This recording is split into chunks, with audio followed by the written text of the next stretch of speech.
जय श्री कृष्णा। राधे राधे। आज हम अगहन मास के शनिवार की व्रत कथा सुनेंगे। अगर आप अगहन मास के शनिवार का व्रत करते हैं तो आपको शनिदेव की पूजा के साथ कहानी भी सुननी चाहिए। आइए अब हम अगहन मास के शनिवार की व्रत कथाएं सुनते हैं। एक बार की बात है, एक नगर में एक राजा अपनी पत्नी और माता पिता के साथ रहता था। राजा हर शनिवार का व्रत करता था और शनिदेव की पूजा करता था। पीपल के पेड़ को सींचता, दिया बाती करता और सूत लपेटता था। तब शनिदेव भगवान ने राजा की परीक्षा लेनी चाहिए, यह देखने के लिए कि राजा सत्य के मार्ग पर चलता है या फिर उसे छोड़ देता है। तब एक रात्रि में शनिदेव भगवान ने स्वप्न में आकर राजा से कहा कि हे राजा, मैं शनिदेव बोल रहा हूँ, मैं तेरे लगूंगा। स्वप्न में ही राजा ने पूछा कि हे शनिदेव, मुझसे ऐसी क्या गलती हो गई जो आप मेरे लगने जा रहे हैं। तो शनिदेव ने कहा कि हे राजा, मैं तो सभी के लगता हूँ, चाहे वह अमीर हो गरीब हो, राजा हो रंग हो भिखारी हो, मैं तो सबके लगता हूँ। इसलिए हे राजन, मैं तेरे 2.5 साल का ढैया लगने जा रहा हूँ। यह कहकर शनिदेव चले गए। सुबह जब राजा सोकर उठे तो राजा को स्वप्न वाली बात याद आई। राजा ने अपने स्वप्न वाली बात अपनी पत्नी और माता पिता को बताई। साथ ही यह भी कहा कि मैं अपना ये 2.5 साल का समय राज्य से बाहर रहकर बिताऊंगा, क्योंकि शनिदेव की वक्र दृष्टि का असर मेरे साथ तुम सब पर भी पड़ सकता है, साथ ही मेरे राज्य की प्रजा पर भी पड़ सकता है। इसलिए 2.5 साल तक मैं राज्य से बाहर रहकर यह समय बिताना चाहता हूँ। माता पिता और पत्नी ने बहुत समझाया, लेकिन राजा नहीं माने। राजा ने साधारण वस्त्र पहने और कीमती वस्त्र और आभूषणों को खोलकर राज्य से बाहर चले गए। चलते चलते राजा एक बगीचे में पहुंचे। वह बगीचा बहुत हरा भरा था। तरह तरह के उसमें फूलों के और फलों के वृक्ष लगे हुए थे। लेकिन जैसे ही राजा की दृष्टि बगीचे पर पड़ी कि वह बगीचा पूरा सूख गया। बगीचे के मालिक ने कहा कि न जाने किस पापी की दृष्टि मेरे बगीचे पर पड़ी कि मेरा पूरा ही बगीचा सूख गया। जब राजा ने माली की बात सुनी तो राजा समझ गया कि उसकी बुरी दशा शुरू हो चुकी है। राजा वहां से भी आगे चल दिया। आगे उसके मित्र का घर आया। राजा ने सोचा कि कुछ समय मित्र के घर रहूंगा, फिर आगे चला जाऊंगा। राजा ने एक राहगीर के साथ अपने मित्र के घर संदेश पहुंचाया कि तुम मेरे मित्र से जाकर के कहो कि तुम्हारा राजा मित्र आया है। जब राहगीर ने राजा के मित्र से जाकर के कहा तो मित्र ने कहा कि मेरा राजा मित्र कैसे हालों में है। तो राहगीर बोला कि वह फटे पुराने हालों में है, बाल बिखरे हुए हैं, चप्पल टूटी हुई है और कपड़े भी गंदे हो रखे हैं। तो राजा का मित्र बोला कि वह मेरा मित्र नहीं हो सकता। मेरा मित्र तो राज्य का राजा है, वह तो कोई बहरूपिया होगा। उससे कहो कि वह यहाँ से चला जाए, नहीं तो मैं उसे जेल में डलवा दूंगा। राहगीर ने राजा से जाकर पूरी बात कही। राजा ने राहगीर से कहा कि अरे भाई, कोई बात नहीं, उसका कोई दोष नहीं, यह सब मेरी बुरी दशा का दोष है। राजा वहां से भी आगे चल दिया। आगे उसकी बहन का नगर आया। राजा ने एक पनिहारिन से कहलवाया कि जाओ मेरी बहन से कहो कि तुम्हारा भाई आया है। पनिहारिन ने जाकर राजा की बहन से कहा कि अरे बहन, तुम्हारा भाई आया है। बहन ने पनिहारिन से पूछा कि मेरा भाई कैसे हालों में है। पनिहारिन ने कहा कि बहुत बुरे हालों में है, कपड़े फटे हुए हैं, बाल बिखरे हुए हैं, चप्पल टूटी हुई है। तब बहन ने सोचा कि अगर भाई को मैं ऐसे हालों में महल में लेकर आऊंगी तो मेरी देरानी जिठानी ननद और मेरी सास मेरा बहुत मजाक उड़ाएगी। तब बहन ने दासी के साथ राजा को उजाड़ टूटे फूटे महल में ठहरवा दिया और एक चांदी के थाल में हीरे मोती पन्ना सोना चांदी भिजवा दिए और साथ ही एक थाल में तरह तरह के व्यंजन दास दासियों के साथ भाई के लिए भिजवा दिए। लेकिन वह स्वयं अपने भाई के पास नहीं गई। जैसे ही राजा की दृष्टि दोनों थालों पर पड़ी तो चांदी का थाल लोहे के थाल में बदल गया, हीरे मोती कोयले में बदल गए, तरह तरह के व्यंजन रोटी और कांदा में बदल गए। तब राजा ने रोटी और कांदा खाया और लोहे के थाल और कोयलों को वहीं खड्डा खोद कर गाड़ दिया। राजा वहां से भी उदास मन से आगे चल दिया। आगे एक अन्य नगर आया। वहां एक सोने चांदी की बड़ी सी दुकान राजा को दिखाई दी। राजा ने वहां जाकर उस दुकान के मालिक से काम मांगा। दुकान के मालिक ने कहा कि तुम कौन हो, पहले तुम्हें इस गांव में नहीं देखा। राजा ने दुकान के मालिक से कहा कि सेठ जी, मेरा नाम विक्रम है, मैं काम की तलाश में दूसरे राज्य से इधर राज्य में आया हूँ, क्या मुझे काम मिलेगा? तो दुकान के मालिक ने कहा कि भाई, मैं ताना क्या लोगे? राजा बोला कि सेठ जी, बस रहने और खाने को मिल जाए और कुछ नहीं चाहिए। तब सेठ जी ने उसे रख लिया। सेठ जी ने कहा कि अरे भाई, सुबह शाम का खाना मेरे घर खा लिया करो और रात्रि में इसी दुकान पर सो जाया करो। राजा ने स्वीकार कर लिया। समय अच्छे से बीत रहा था, लेकिन शनि का ढैया तो अभी भी चल रहा था। यह राजा को अच्छे से याद था। तब एक दिन घर से भोजन दुकान पर नहीं आया, तो सेठ जी ने अपने नौकर विक्रम से कहा कि अरे भाई, घर से खाना आने में देर हो गई, ऐसा लगता है कि तुम्हारी सेठानी कोई काम में व्यस्त है। ऐसा करो, तुम घर जाकर भोजन खाकर आ जाओ और मेरे हिस्से का रोटी का डिब्बा लेकर आ जाना। तब राजा सेठ जी के घर पहुंचा। सेठानी ने विक्रम को भोजन का थाल परोस दिया। राजा सेठानी के घर भोजन खा रहा था कि तभी राजा की नज़र कमरे में मोर की आकार की खूंटी पर पड़ी, जिसके ऊपर सेठानी का 2.5 करोड़ का हार लटक रहा था। तभी मोरनी हार को निगलने लगी। राजा के देखते देखते मोरनी पूरा हार निगल गई। अब राजा समझ गया कि उसका बुरा समय शुरू हो गया है। राजा ने जल्दी जल्दी भोजन खाया और मालिक के लिए रोटी का डिब्बा लेकर दुकान पर आ गया। थोड़ी देर में ही सेठानी हाँफती और भागती हुई दुकान पर आई और सेठ जी से बोली कि सुनो जी, आपके इस नौकर ने मेरा 2.5 करोड़ का हार चुरा लिया है। इसके सिवा घर में न कोई आया न गया। आप इससे पूछिए कि मेरा 2.5 करोड़ का हार कहाँ है। सेठ जी ने सुना तो उसके हाथ पैर फूल गए। उन्होंने अपने नौकर से कहा कि अरे भाई, अगर तुमने हार चोरी किया है तो सच सच बता दो, मैं तुम्हें छोड़ दूंगा और राजा से इसकी शिकायत भी नहीं करूंगा। तुम भी भले इंसान हो, 2.5 करोड़ का हार देखकर तो किसी की भी नीयत बदल सकती है। मैं तुम्हें कुछ नहीं कहूँगा, अब जल्दी से बताओ मेरी पत्नी का हार कहाँ है। तब राजा मन ही मन सोचने लगा कि अगर मैं इन्हें कहूँगा कि हार मोर की आकार की खूंटी निगल गई तो ये लोग मुझे पागल समझेंगे। तब राजा ने कहा कि सेठ जी, मैंने हार चोरी नहीं किया। बार बार पूछने पर भी राजा ने एक ही जवाब दिया कि मैंने हार चोरी नहीं किया। आखिर में सेठ जी अपने नौकर को लेकर उस नगर के राजा के पास गए और राजा से पूरी बात कही कि मेरे इस नौकर ने मेरी पत्नी का 1.25 करोड़ का हार चुरा लिया है। तब राजा ने नौकर से पूछा कि मैं तुमसे 3 बार पूछूंगा, अगर तुमने सही जवाब दे दिया तो मैं तुम्हें छोड़ दूंगा, लेकिन अगर तुमने झूठ बोला तो मैं तुम्हें इसकी कठोर सजा दूंगा। उस राजा का एक ही नियम था, वो भी बड़ा सरल था।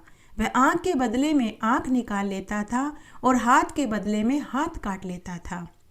राजा ने 3 बार सेठ जी के नौकर से पूछा, लेकिन राजा विक्रमादित्य एक ही जवाब दे रहे थे कि महाराज, मैंने अपने सेठ जी का हार नहीं चुराया। तब राजा ने नौकर के दोनों हाथ कटवा दिए और उसे जेल खाने में बंद कर दिया। अब राजा तहखाने में पड़ा पड़ा अपने अच्छे दिनों को याद करके दर्द भरे गीत गा रहा था। जब महल में राजा की लड़की ने नौकर के गाने को सुना तो उसने अपनी दासी से कहा कि हे दासी, यह दर्द भरा गीत कौन गा रहा है? तो दासी ने कहा कि हे महारानी जी, हमारे तहखाने में एक कैदी है, वही यह दर्द भरा गीत गा रहा है। तो राजकुमारी दासी के साथ तहखाने में गई और राजा विक्रमादित्य के गाने को सुनने लगी। राजा की लड़की को गाने सुनने का बहुत शौक था।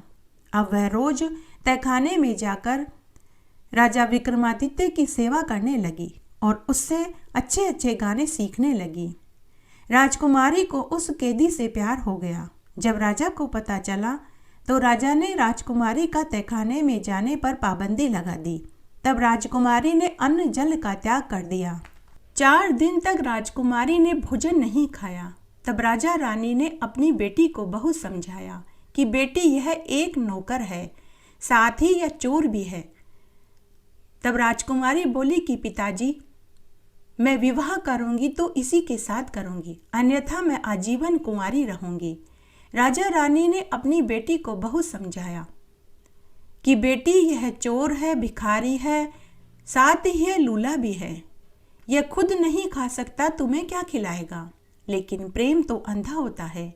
राजकुमारी जिद पर अड़ गई। तब राजा रानी अपनी बेटी के जिद के आगे हार गए। तब राजा रानी ने अपनी बेटी का विवाह नौकर से करवा दिया। अब वह महल में घर जमाई बनकर रहने लगा। समय बीतने लगा। जब शनि का ढैया समाप्त हुआ तो एक रात्रि को शनिदेव वापस राजा के स्वप्न में आए और बोले कि हे राजन, तू सो रहा है या जाग रहा है? राजा ने शनिदेव से कहा कि हे शनिदेव, जिसके ऊपर आपकी शनि की ढैया चल रही हो, वह कैसे सो सकता है? तब शनिदेव राजा से बोले कि हे राजन, तेरा शनि की ढैया का समय समाप्त हो गया है। अब मैं तुझे छोड़कर जा रहा हूँ। जाते जाते तेरा समय अच्छा कर जाऊंगा। सुबह जब राजा सोकर उठा तो उसने देखा कि उसके दोनों हाथ सही सलामत थे।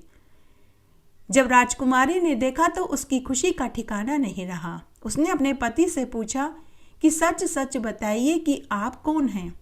तब नौकर ने पूरी सच्चाई बताई। तब राजकुमारी ने अपने माता पिता को पूरी सच्चाई बताई कि मेरा पति न नौकर है, न भिखारी है, न चोर है, बल्कि ये तो राजा विक्रमादित्य हैं।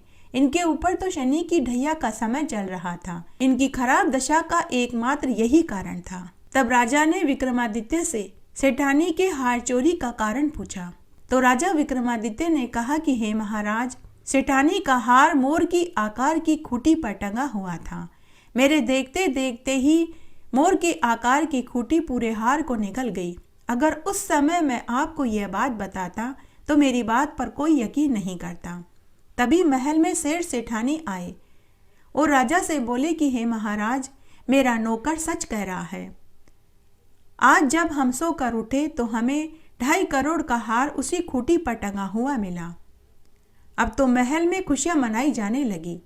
तब राजा विक्रमादित्य ने राजा रानी से कहा कि हे महाराज, अब हमें इजाजत दीजिए। मैं अपनी पत्नी को लेकर अपने राज्य में जाना चाहता हूँ। तब राजा रानी ने अपनी बेटी और जवाई को खूब सारे हाथी, घोड़े, लाव, लश्कर, हीरे, मोती, खूब सारे जेवरात और उपहार और दास दासियां देकर विदा कर दिया। राजा रानी अपने लाव लश्कर के साथ अपने राज्य की ओर चल दिए। तब सबसे पहले राजा की बहन का गांव आया। राजा ने नौकर भेजकर अपनी बहन को संदेश भिजवाया। जब बहन को पता लगा कि उसका भाई खूब लाव लश्कर के साथ आ रहा है तो बहन ने अपने भाई को महल में बुलवाया। लेकिन राजा ने कहा कि हम तो उसी उजाड़ टूटे फूटे महल में ठहरेंगे। फिर राजा ने जहाँ लोहे की थाली व कोयले गाड़े थे उसे खोदा तो वहाँ चांदी का थाल और हीरे मोती, सोने चांदी के सिक्के मिले। तब राजा ने वह थाल अपनी बहन को दिया और वहाँ से आगे चल दिया। आगे उनके मित्र का गांव आया।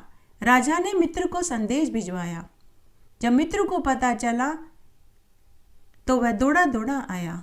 तब राजा अपने मित्र से मिला। तब राजा ने अपने मित्र से कहा कि हे मित्र, 3 साल पहले मैं तुमसे मिलने यहीं आया था। तब मेरी बुरी दशा चल रही थी तो तुमने मुझे पहचाना नहीं। तब मित्र ने अपने राजा मित्र से अपने व्यवहार की क्षमा मांगी। राजा ने कहा कि अरे मित्र, इसमें तुम्हारी कोई गलती नहीं। उसके बाद राजा वहां से आगे चल दिया। आगे वही बगीचा आया। अब की बार राजा की नजर पड़ते ही वह बगीचा हरा भरा हो गया। सुंदर सुंदर फूलों और फलों से पेड़ लद गए। तब माली बोला कि हे महाराज, आपके कदम पड़ते ही मेरा बगीचा हरा भरा हो गया। लेकिन 3 साल पहले पता नहीं किसकी नज़र मेरे बगीचे पर पड़ी थी कि मेरा पूरा बगीचा ही सूख गया था। तब राजा ने माली से कहा कि अरे भाई, पहले भी मेरी ही नज़र पड़ी थी, लेकिन तब मेरी बुरी दशा चल रही थी। उसके बाद राजा नई रानी और लवाजमे के साथ अपने नगर में पहुंचा। राजा की प्रजा ने जब अपने राजा और नई रानी को देखा तो उनका खूब आवभगत किया गया। उनके माता पिता और बड़ी रानी ने अपने पति और नई रानी से मिलकर बहुत खुश हुए और उनका खूब आदर सत्कार किया। जय हो शनिदेव महाराज की जय। एक बार बहुत छोटा सा गांव था। उस गांव में एक ब्राह्मण दंपति अपने 3 बच्चों के साथ रहते थे। एक बार उस ब्राह्मण को सपने में नीली घोड़ी पर नीले कपड़े पहने एक आदमी दिखाई देता और कहता कि हे ब्राह्मण देवता, मैं तेरे लगूंगा। अब यह सपना उसे रोज रात्रि को दिखाई देने लगा। वह ब्राह्मण परेशान हो गया। चिंता के मारे उसकी भूख, प्यास, नींद सब गायब हो गई। दिन पर दिन वह सूखने लगा। उसका शरीर पीला पड़ गया, आंखों के नीचे गड्ढे पड़ गए, लेकिन उसने यह बात किसी को नहीं बताई। तब एक दिन उसकी पत्नी ने अपने पति से पूछा कि हे स्वामी, मैं आपको अच्छा खिलाती हूँ, अच्छा पहनाती हूँ, फिर भी आप दिन पर दिन सूख रहे हैं। इसका क्या कारण है? आपको कौन सी चिंता सता रही है? तब ब्राह्मण ने अपनी पत्नी से कहा कि भगवान, मुझे रोज सपने में नीले कपड़े पहने नीले घोड़े पर एक आदमी दिखाई देता है और वह कहता है कि मैं तेरे लगूंगा। ब्राह्मणी ने कहा कि हे स्वामी, वो तो शनि देव हैं। अब की बार जब आपको वो दिखाई दे तो उनसे कहना कि आप मेरे 1.25 प्रहर के लिए लग जाओ, उससे ज़्यादा अवधि के लिए उन्हें लगने मत देना। यह सुनकर ब्राह्मण को थोड़ा धैर्य मिला। उसी रात्रि को ब्राह्मण को फिर से वही स्वप्न आया। शनिदेव महाराज ब्राह्मण से बोले कि हे ब्राह्मण देवता, मैं तेरे लगूंगा। ब्राह्मण ने कहा कि हे शनिदेव, आप कितने समय के लिए लगोगे? शनिदेव महाराज बोले कि ब्राह्मण देव, मैं 7 वर्ष के लिए लगूंगा। तो ब्राह्मण हाथ जोड़कर विनती करने लगा और बोला कि हे शनिदेव, मैं तो बहुत गरीब हूँ, इतना समय मैं झेल नहीं पाऊंगा। तब शनिदेव बोला कि फिर मैं तेरे 5.5 वर्ष के लिए लगूंगा। फिर से ब्राह्मण बोला कि हे शनिदेव महाराज, मैं आपके चरण पकड़ता हूँ, कृपया करके अवधि और कम कीजिए। तब शनिदेव फिर बोले कि अब तो मैं तेरे 2.5 साल के लिए लगूंगा। ब्राह्मण फिर से हाथ जोड़ने लगा और अनुनय विनय करने लगा। तब शनिदेव ने कहा कि हे ब्राह्मण देव, 1.25 प्रहर तो लगूंगा ही, क्योंकि इतना तो मैं कोड़ी, कलगी, मंगता, भिखारी के भी लगता हूँ। तब ब्राह्मण ने कहा कि ठीक है। उसके बाद शनिदेव ब्राह्मण के 1.25 प्रहर के लिए लग गए। उसी समय ब्राह्मण की नींद खुल गई। देखा तो सुबह के 4 बज रहे थे। ब्राह्मण ने अपनी पत्नी से कहा कि भगवान, शनिदेव मेरे 1.25 प्रहर के लिए लग गए हैं, इसलिए मैं वन में जाकर तपस्या करके समय बिताऊंगा। तू मेरे लिए भोजन पानी बांध दे और पीछे से तू किसी से लड़ाई झगड़ा मत करना, घर में ही बैठी रहना, बच्चों को भी बाहर मत निकलने देना। और इस 1.25 प्रहर शनि वाले समय में कोई गाली भी दे तो चुपचाप सुन लेना। ऐसा समझा बुझा कर ब्राह्मण जंगल में चला गया। जंगल में ब्राह्मण एक पीपल के पेड़ के नीचे चबूतरे पर बैठ गया और हनुमान चालीसा का पाठ पढ़ने लगा। 1 पहर बीत गया तो ब्राह्मण ने सोचा कि बाकी का समय तो मैं रास्ते में घर जाने में ही बिता दूंगा। ऐसा सोचकर वह घर से निकला। रास्ते में उसे एक सब्जी की बाड़ी दिखाई दी जिसमें मतीरे उग रहे थे। ब्राह्मण ने माली से 2 मतीरे खरीदे और उसे अपनी झोली में डाल लिया और आगे चलने लगा। तब शनिदेव ब्राह्मण एक बूढ़े साधु का वेश बना करके ब्राह्मण के पास आए और पूछने लगे कि हे ब्राह्मण देव, तेरी झोली में क्या है? तब ब्राह्मण ने साधु महाराज से कहा कि हे साधु महाराज, मेरी झोली में तो मतीरे हैं। साधु ने कहा कि तू अपनी झोली खोल कर के दिखा।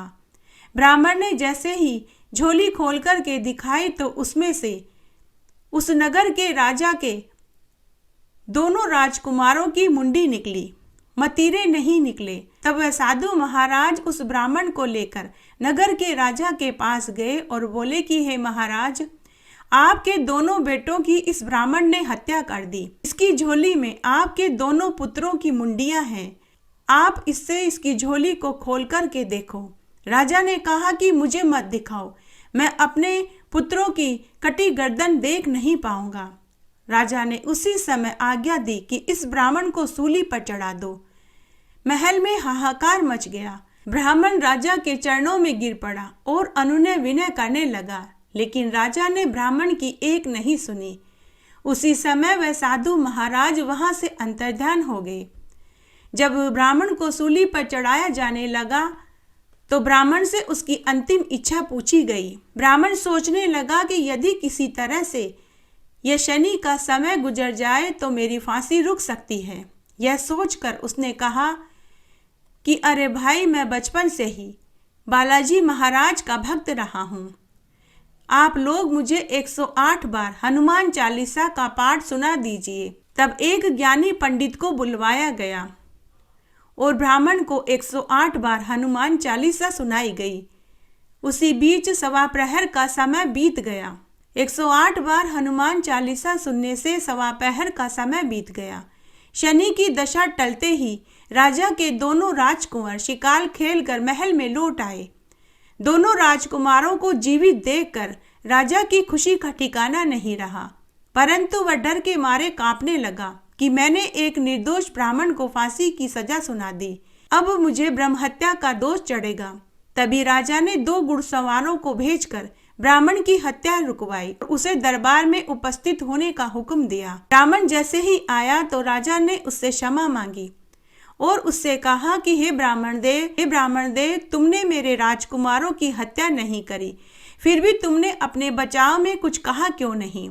ब्राह्मण ने कहा कि हे महाराज, मैं तो आपसे खूब अनुनय विनय कर रहा था, लेकिन आपने मेरी बात सुनी ही नहीं। राजा ने कहा कि अब तुम अपनी झोली खोल कर के दिखाओ कि इस झोली में क्या है। ब्राह्मण ने झोली खोल कर के दिखाई तो उसमें मतीरे निकले। राजा ने कहा कि यह सब क्या है? तो ब्राह्मण ने कहा कि हे महाराज, मेरे ऊपर सवा प्रहर की शनि की दशा लगी हुई थी, यह सब इसी कारण हुआ। राजा ने कहा कि शनिदेव की दशा कैसे टाली जा सकती है? ब्राह्मण ने कहा कि हे महाराज, अगर शनि की दशा किसी राजा या सेठ को लगे तो काला हाथी या काला घोड़ा दान करना चाहिए। गरीब के लगे तो शनिवार के दिन पीपल की पेड़ की पूजा करनी चाहिए और सरसों के चौमुखा दीपक जलाना चाहिए। पूजा करते समय बोलना चाहिए, साचो शनिश्चर कहिए, जाके पांव सदा ही पड़िए। शनि की कहानी सुननी चाहिए और काला तिल, काला उड़द, छाता, जूता और तराजू दान में देना चाहिए। शनिवार के दिन काले कुत्ते को तेल से रोटी चुपड़कर खिलानी चाहिए, इससे शनि की दशा उतर जाती है। तब राजा ने उसे खूब सारा धन देकर आदर के साथ विदा कर दिया। ब्राह्मण मतीरा और धन लेकर घर आया। ब्राह्मणी ने पूछा कि आपको आने में इतनी देर कैसे हुई? तो ब्राह्मण ने पत्नी को पूरी सच्चाई बताई। तभी ब्राह्मण के बच्चे आए और अपने पिता से बोले कि पिताजी, हम मतीरा खाएंगे। ब्राह्मण ने जैसे ही मतीरा काटा तो उसमें से सोने, चांदी, हीरे, मोती का ढेर निकला। हे शनि देवता, जैसे ब्राह्मण की शनि की दशा लगी वैसे किसी की न लगे, जैसे उतरती की दशा ब्राह्मण के लगी वैसे सबके लगे। शनिदेव ने ध्याऊं मन इच्छा फल पाऊं। जय शनिदेव, हे शनिदेव, हे शनिदेव, जय शनिदेव।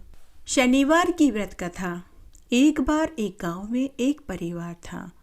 उसमें ब्रह्मदत्त नाम का एक ब्राह्मण अपने एक बेटे के साथ रहता था।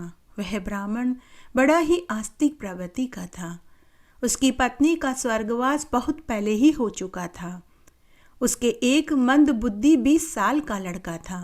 ब्राह्मण का लड़का बड़ा ही सीधा, सरल और ईमानदार था। उसका नाम गोपाल था। दोनों बाप बेटे को दुनियादारी की चालाकी बिल्कुल नहीं आती थी। ब्रह्मदत्त हर शनिवार का व्रत करता था और पीपल के पेड़ को सींचने जाता दिया बाती करता था। उसके पास एक तांबे का रामझारा था जिससे वह पीपल के पेड़ को सींचने हर शनिवार को जाता था। ब्रह्मदत्त ब्राह्मण ने भगवान से कभी अपने लिए कुछ नहीं मांगा, लेकिन जैसे जैसे उसका बुढ़ापा नज़दीक आ रहा था वैसे वैसे ही उसे अपने बेटे गोपाल की चिंता सताने लगी। एक दिन ब्रह्मदत्त ने अपने एक मित्र से अपनी परेशानी बताई तो मित्र ने कहा कि मेरी नज़र में एक सुशील कन्या है, तुम कहो तो तुम्हारे बेटे की शादी की बात चलाऊं। तब ब्रह्मदत्त ने हामी भर दी। बहुत जल्द ही ब्रह्मदत्त ने अपने बेटे गोपाल की शादी कर दी। नई बहू का नाम राधा था। राधा गरीब घर से थी, लेकिन बड़े ही सुसंस्कृत विचारों वाली थी। आते ही उसने सारा घर संभाल लिया। तब एक दिन ब्रह्मदत्त ब्राह्मण ने अपने बेटे गोपाल की बहू राधा को घर की चाबी और तिजोरी की चाबी सौंप दी। ब्रह्मदत्त ब्राह्मण ने अपने बेटे की बहू से कहा कि बेटा राधा, अब तुम्हें ही घर चलाना है। मेरा बेटा गोपाल मंदबुद्धि जरूर है, लेकिन मन का बड़ा ही सीधा, सरल और ईमानदार है। तुम इसे जैसा कहोगी यह वैसा ही करेगा। मेरे पास और कोई जमा पूंजी नहीं। यह एक तांबे का रामझारा है जिससे मैं हर शनिवार को पीपल का पेड़ सींचने जाता हूँ और दियाबाती करता हूँ। आज से तुम इस रामझारे से हर शनिवार को पीपल के पेड़ को सींचने जाया करो। पीपल के पेड़ को सींचने के बाद तुम जिस चीज की भी जरूरत से इस रामझारे से मांगोगी वही चीज तुम्हारे पास आ जाएगी। अब इस घर की लाज तुम्हारे हाथों में है। अब राधा रोज सुबह जल्दी उठती, नहा धोकर सूर्य नारायण भगवान को जल से सींचती और हर शनिवार को पीपल के पेड़ को सींचने जाती, दियाबाती करती और किसी भी चीज की उसे जरूरत होती तो वह रामझारे से मांग लेती। इस तरह उनका घर चलने लगा। कुछ महीनों के बाद ब्रह्मदत्त ब्राह्मण का भी स्वर्गलोक गमन हो गया। तब एक दिन राधा घर का कामकाज कर रही थी। तभी पड़ोस की कुछ औरतें आई और राधा से बातें करने लगी और कहने लगी कि अरे बहू, सारे दिन तुम घर में अकेली रहती हो, कभी कभार हमारे पास भी आ जाया करो। तब राधा ने हामी भर दी। तब एक दिन राधा दोपहर में पड़ोस की औरतों के पास चली गई।